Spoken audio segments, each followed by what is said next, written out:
माध्यमिक शिक्षा आयोग या मुदालियर कमीशन, इस कमीशन की स्थापना जो थी वो 29 सितंबर 1992 में की गई और 11 महीने बाद इस आयोग ने अपनी रिपोर्ट 23 अगस्त 1953 को सबमिट कर दी। इस आयोग के जो अध्यक्ष बनाए गए वो मद्रास विश्वविद्यालय के उप कुलपति जो थे, जिनका नाम था लक्ष्मण स्वामी मुदालियर, वो बनाए गए।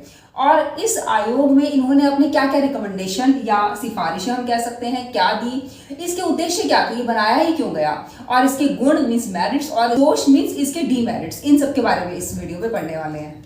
अब हम बात करते हैं कि जो माध्यमिक शिक्षा आयोग जो था उसके एम या उद्देश्य क्या थे। ये जो आयोग था वो क्यों स्थापित किया गया, तो सबसे पहला जो बड़ा उद्देश्य था वो ये पहचानना चाहते थे भारत के स्वतंत्र होने के बाद जो माध्यमिक शिक्षा की जो स्कूलों की जो कंडीशन है, तत्कालीन कंडीशन जो थी वो कैसी थी, वो अच्छी थी, बुरी थी, वो कैसी थी, वो पहचानना चाहते थे, जानना चाहते थे उसके बारे में।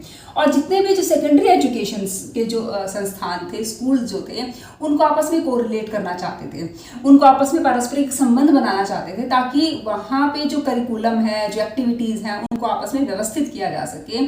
थर्ड हम ये कह सकते हैं कि वहाँ पे जो सेकेंडरी एजुकेशन जो दी जा रही है उसका एम ऑफ एजुकेशन क्या होना चाहिए, उसका निर्धारण भी करना चाहते थे कि किस उद्देश्य से हम पढ़ा रहे हैं अपने बच्चों को। तो ये भी एम एजुकेशन डिसाइड करना भी इस आयोग का मेन उद्देश्य था। फोर्थ हम कह सकते हैं कि जो प्रॉब्लम्स जो है इस सेकेंडरी एजुकेशन में, जो हमारे माध्यमिक शिक्षा विद्यालय जो थे वहाँ पे कौन कौन से प्रॉब्लम्स वो फेस कर रहे हैं, कौन कौन सी समस्याएं आ रही हैं, फाइनेंशियल प्रॉब्लम्स आ रही हैं, कोई करिकुलम से रिलेटेड है, टीचिंग मेथड से रिलेटेड है, या पिछड़े वर्ग से रिलेटेड, बैकवर्ड क्लासेस से रिलेटेड कोई समस्याएं हैं, उनको वो पहचानना चाहते थे। तो ये बेसिकली हम ये 4 जो है वो मेन एम हम इसको लेके चलेंगे। अगर हम माध्यमिक शिक्षा आयोग की सिफारिशों या रिकमेंडेशंस की बात करते हैं तब हमें सबसे पहले बात करनी चाहिए डाइवर्सिफिकेशन ऑफ कोर्स की, क्योंकि सबसे पहले इस आयोग ने ही बताया था कि कोर्स में कैसे विविधता लानी है। इसके लिए उन्होंने मल्टीपर्पज स्कूल खोलने की बात की और इसमें बताया गया कि बच्चों को अपने सब्जेक्ट खुद चूज करने की छूट होनी चाहिए ताकि बच्चा अपनी लाइकिंग और डिसलाइकिंग के हिसाब से अपने सब्जेक्ट चूज कर सके और उनका नेचुरली साइकोलॉजिकल डेवलपमेंट हो सके, मीन्स उनका मनोवैज्ञानिक जो विकास है वो आराम से हो सके। तो इसके लिए उन्होंने मल्टीपर्पज स्कूल खोलने की बात की गई है और वोकेशनल एजुकेशन देने की बात की गई है। सेकेंडरी एजुकेशन में ही माध्यमिक शिक्षा के टाइम भी उनको व्यावसायिक शिक्षा भी दी जानी चाहिए, ये बात भी उन्होंने कही गई है। तो इसके लिए उन्हें fine art, commerce, agriculture, technical education या home science for the womens के लिए इस चीज को देने की बात की गई है ताकि जो बच्चा जो है वो अपनी स्थानीय आवश्यकताओं को पढ़ने के बाद जब अपनी सेकेंडरी एजुकेशन पूरी करता है उसके बाद वो अपनी स्थानीय आवश्यकताओं को पूरा कर सके। इसके लिए ये उन्होंने डाइवर्सिफिकेशन ऑफ कोर्स मींस पाठ्यचर्या में विविधता लाने की बात की गई है। अगर हम सेकंड रिकमेंडेशन की बात करें तो यहाँ पे बात की गई है कि to abolish the intermediate level, means जो मध्यवर्ती स्तर है स्कूली शिक्षा का उसको हटा देना चाहिए। मींस 11th क्लास को हाई क्लास के साथ मर्ज कर दें और 12th को डिग्री कोर्स के साथ मर्ज कर दिया जाए। तो ये बात यहाँ पे कही गई है। 3 टायर सिस्टम की अगर हम बात करें तो यहाँ पे बताया गया कि जो स्कूली शिक्षा है वो 3 स्तरों पे दी जा सकती है। सबसे पहले प्राथमिक शिक्षा दी जाए, जो प्राइमरी एजुकेशन है वो 4 से 5 साल की हो सकती है। सेकेंडरी एजुकेशन जो है वो माध्यमिक शिक्षा जो है हमारी 3 साल की हो सकती है और लास्ट में जो हाई स्कूल है हमारा उच्चतर माध्यमिक स्तर जो है वो भी होना चाहिए। तो इस तरह 3 स्तरों में की बात की गई है। शिक्षा जो है वो स्कूली शिक्षा इन 3 स्तरों में बांट के पढ़ाई गई है। यहाँ पे साथ ही साथ बात की गई है 3 लैंग्वेज फॉर्मूले की भी। 3 लैंग्वेज फॉर्मूला जो है उसमें क्या बताया गया है कि यहाँ पे सबसे पहले एक रीजनल लैंग्वेज बच्चे को जरूर पढ़ानी चाहिए, स्थानीय भाषा जिसको हम बोलते हैं।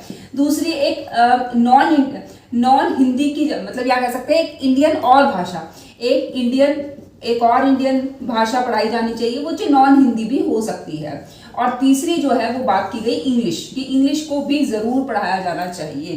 तो इस तरह से 3 यहाँ पे हम मातृभाषा या रीजनल लैंग्वेज जो हम कहते हैं ना, यहाँ पे वो उसके बारे में बात की गई है। तो इस तरह से 3 लैंग्वेज फॉर्मूला जो है वो भी यहाँ पे डिस्कस किया गया है। अब हम बात करेंगे कि जो improvement in teacher training education है, कि जो छात्र अध्यापक की जो ट्रेनिंग है उसमें कैसे सुधार किया जा सकता है। तो सबसे पहले यहाँ बताया गया कि उनके लिए एक कोर कोर्स होना चाहिए, मीन्स सबको एक जैसा कोर कोर्स पढ़ाया जाना चाहिए जो सबके लिए हो। साथ ही साथ 1 या 2 जो है वो स्पेशल सब्जेक्ट उनको पढ़ाए जाने चाहिए। उनको कुछ स्पेशल फैसिलिटीज दी जानी चाहिए। टीचर ट्रेनर्स को कुछ स्पेशल फैसिलिटीज दी जानी चाहिए, जैसे खाने पीने की, रहने की, कुछ मेडिकल फैसिलिटीज भी उनको प्रोवाइड करवानी चाहिए। अंडर ग्रेजुएट अगर वो हैं तो उनको 2 साल का टीचर ट्रेनिंग प्रोग्राम करवाया जाना चाहिए। अगर वो ग्रेजुएट हैं तो 1 साल का टीचर ट्रेनिंग प्रोग्राम होना चाहिए उनके लिए। और कुछ जो टीचर जो हैं वो पहले से सेवारत है, स्कूलों में पहले से ऑलरेडी पढ़ा रहे हैं, तो उनके लिए जो सेवारत टीचर्स हैं उनके लिए सेमिनार्स और रिसर्च प्रोग्राम्स जो है वो ऑर्गेनाइज करवाते रहना चाहिए उनके लिए। टीचर्स को एक गुड सैलरी भी प्रोवाइड करनी चाहिए और 200 घंटे जो है वो 200 वर्किंग डेज होने चाहिए। साथ ही साथ 2 महीने की छुट्टियां भी उनको दी जानी चाहिए। तो इसके वजह से इतने अच्छे रिकमेंडेशन मुदालियर कमीशन ने दिए थे, इसी वजह से इसको बाइबल फॉर टीचर्स भी बोला गया है। बाइबल फॉर टीचर भी, क्योंकि टीचर्स के लिए बहुत ही फेवरेबल इन्होंने बात की है, बहुत अच्छी बातें रिकमेंडेशन इन्होंने दी थी, इसलिए बाइबल फॉर टीचर भी बोला गया है। Now we will discuss about merits और डीमेरिट्स, मींस जो मुदालियर कमीशन के उनके गुण और दोषों के बारे में हम बात करते हैं। तो सबसे पहले अगर हम गुण की बात करें तो यहाँ पे सबसे अच्छी बात जो बताई गई थी वो थी कि वोकेशनल एजुकेशन जो है बच्चों को दी जानी चाहिए। बच्चों को spinning, weaving, fine art, agriculture, technical education, इस तरह की एजुकेशन बच्चे को दी जा सकती है जिसमें बच्चे का इंटरेस्ट है। बट एक स्कूल के लिए बहुत ही मुश्किल था ये कंडक्ट करवाना, मल्टीपर्पज स्कूल खोलना उस टाइम की कंडीशन के हिसाब से बहुत ही मुश्किल था। सेकेंड, अगर मेरिट की बात करें कि जो होम साइंस जो था उसको पढ़ाने की रिकमेंडेशन यहाँ पे दी गई कि वुमेन्स के लिए रिकमेंड किया गया कि हमें होम साइंस पढ़ाई जानी चाहिए, क्योंकि उससे वो एक्सपर्ट हो जाएंगे अपने घरेलू कामों में। पर यहाँ पे अगर हम डीमेरिट्स की बात करें तो जो होम साइंस जो है वो सिर्फ वुमेन्स को पढ़ाने की बात की गई थी, यहाँ पे एक बायसनेस जो है वो दिखता है।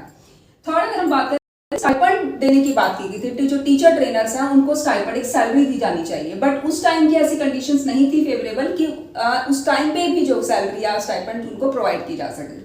फोर्थ बात है कि ड्यूरेशन ऑफ द स्कूल जो है वो कम कर दिया गया था, कि जो उसका स्कूलिंग टाइम है, जैसे 11th क्लास को 10th में मिला दिया, तो ये बहुत अच्छी बात थी कि टाइम कम हो गया, बच्चा जल्दी रिस्पॉन्सिबल हो जाएगा और अपने जो दूसरी रिस्पॉन्सिबिलिटी है उनको कैरी ऑन कर पाएगा। बट स्लो लर्नर्स के लिए ये बहुत ही चैलेंजिंग काम था। ट्राई लैंग्वेज फार्मूला जो है वो, ट्राई लैंग्वेज फार्मूले की अगर हम बात करें तो यहाँ पे 3 लैंग्वेज सिखाने की बात की थी, रीजनल, एक अदर इंडियन और एक इंग्लिश। तो ये बहुत बेनिफिशियल था कि बच्चा जो है वो ज़्यादा से ज़्यादा सीखेगा, ज़्यादा से ज़्यादा समझेगा।